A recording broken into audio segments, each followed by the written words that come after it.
So Alyssa Bustamante had just made the news once again. Now, if you don't know who that is, she was the person that unalived a 9-year-old back in 2009. And the motive behind it still shocks the community to this day. But the reason why she made the news once again was because she was up for parole and was denied. And the reason why she was denied was due to a change in legislation. So if you like forensic analysis of true crime cases, then you will like today's story as we dive into the mind frame of Alyssa Bustamante, as well as understand the reason why she was denied parole. Now, back in 2002 all the way to 2009, Alyssa Bustamante was living with her grandparents. And the reason why she lived with her grandparents was because one, her mother was on substance as well as had a criminal history where she was in and out of jail, and her father was also serving time for assault. Now, Alyssa and her siblings lived in California, but they was given over to the custody of her grandparents, in which they ended up moving over to Missouri. They had moved over to St. Martin's, Missouri, which is just west of Jefferson City. Now, the grandparents stated that they felt that the move would help their grandkids escape the background they came from. And despite their background, Alyssa was an AB student. She also attended church, in which she participated in several youth programs. But as a teenager, she also had her issues because in 2007, she spent 10 days in a psychiatric hospital. And then after being released from the psychiatric hospital, that's when people started realizing there was two personalities to her. Because everybody knows her to be the sweet, lovable person,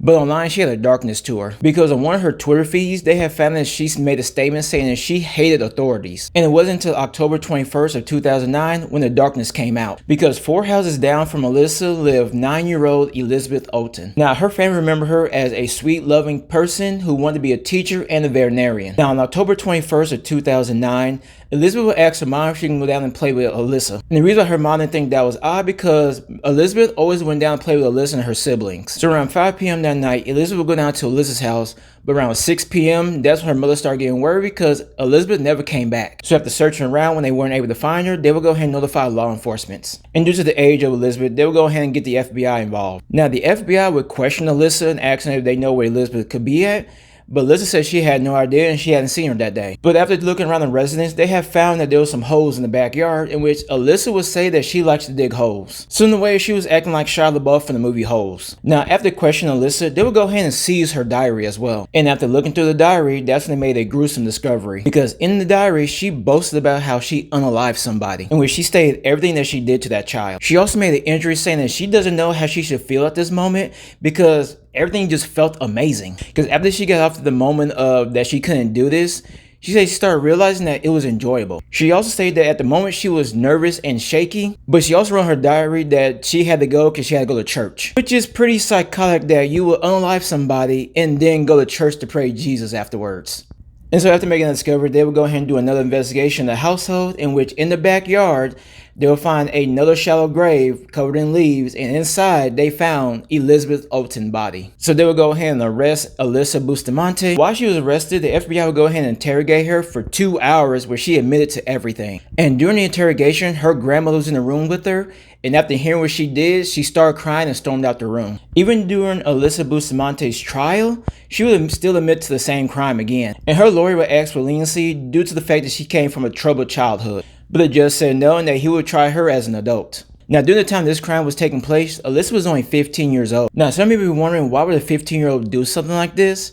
And when it comes to female killers, it is what you would call a power-seeking killer. Now, what a female power-seeking killer is a woman who kills just for the thrills and the power that comes with it, on having full control over life and death. Now, a few weeks before her trial would start in 2012, Alyssa would take a plea deal because she was originally charged with first-degree murder, but she took a plea deal where they would give her a lesser charge of second-degree murder. Now, the difference between first-degree and second-degree murder is, now what first-degree murder is when somebody deliberate and premeditate unaliving somebody, and second-degree is when somebody acts malicious or recklessly without premeditation or necessarily with the intent to unalive somebody. So the difference between the two is first-degree means that you plan it out, second-degree is you just acted reckless. And the reason why she took the lesser charge of second-degree murder was because she wanted to avoid the death penalty. And as part of the plea, she would get out in 30 years. But in 2014, she had got herself a new lawyer in an attempt to reopen her case because she has stated that she would not have taken the plea deal if she had known about a pending U.S. Supreme Court case that affected the justice system on how to handle juveniles and first-degree murder cases. But the judge would go ahead and deny that motion, so a new sentencing was not set. Now, in 2015, Elizabeth's mother would go ahead and sue Alyssa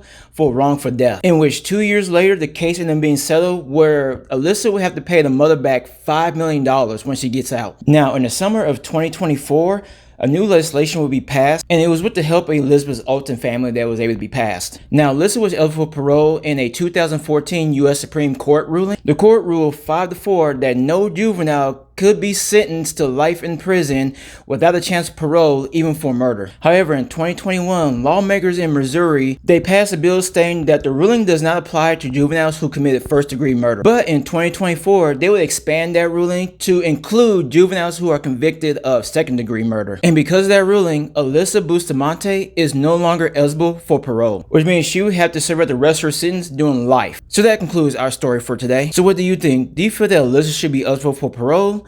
Or do you feel that she should serve out the rest of her sentence even though she was a juvenile at the time? Go ahead and put your comments down below. And if you like more forensic analysis of cases like this, go ahead and stay tuned for more videos to come. And if you're new, go ahead and check out my other videos as well too. And with that, be safe and take care of one another.